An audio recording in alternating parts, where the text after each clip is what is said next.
Keluaran 19 ayat 12.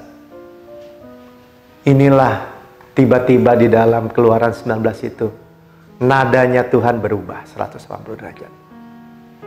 Tadinya engkaulah anak Raja Wali, anak kasih karunia yang digendong di atas sayap Raja Wali. Mereka berjalan dari Mesir, mereka seolah-olah terbang. Ya, mereka tidak lelah, tidak capek, mereka terbang. Diberi makanan malaikat. Mereka memiliki air hidup yang mengikuti mereka dari gunung batu. Mereka mau daging dikasih oleh Tuhan. Sampai puas. Mereka belajar kasih karunia hari lepas hari. Karena mana itu turun setiap hari. Mereka tidak boleh ambil dua hari untuk 2 hari. Kecuali hari Sabat. Dan ketika mereka ambil, mereka makan. Mereka kenyang. Mereka bukan hanya kuat. Mereka sembuh. Mereka sehat. Mereka berjalan, mau yang umur anak kecil atau sampai umur yang paling tua. Terbang, saudara. Kuat, strong, sehat. Tidak ada yang terpelecok. Tidak ada yang lemah dari orang Israel. Mereka juga keluar bahkan kaya raya itu. Karena mereka merampasi orang-orang Mesir. Itulah kasih karunia yang luar biasa dari Tuhan. Tapi ketika mereka berkata, Tuhan, jangan perhitungkan kebaikanmu atau kesetiaanmu saja supaya kami dapat berkat. Semua berkat ini. Tapi mulailah menilai. Bahkan boleh menghukum kami seolah-olah. Berdasarkan kebenaran atau ketaatan atau kesetiaan kami.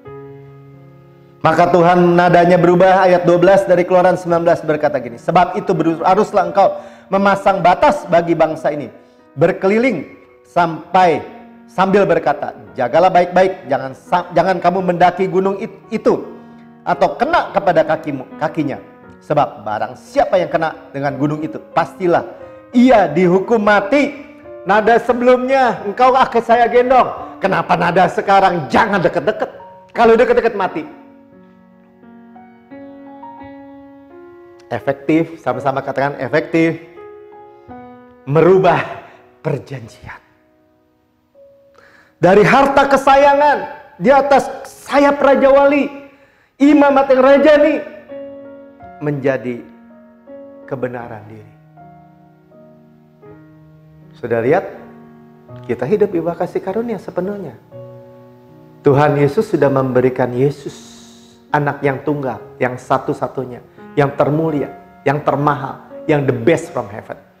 Ia yang tidak menyayangkan anaknya sendiri, tapi telah menyerahkannya bagi kita semua.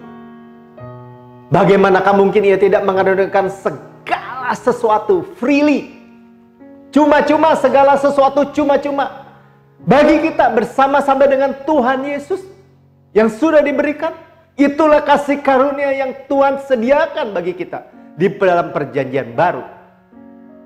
Setelah Yesus membayar semua di kayu salib. Apakah kita mau mengikuti lagi jejak orang Israel? Dan kita sekarang dengar bagaimana switch off-nya atau switch on hukum Tauratnya. Apa Pak switch on?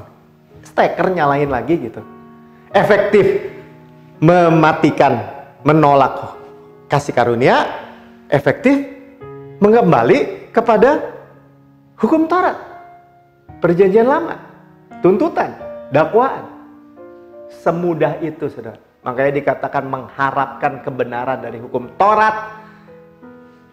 Dalam tayangan yang lalu ya, mengharapkan kebenaran dari hukum Taurat, iman sia-sia, janji jadi batal, Yesus tidak berefek.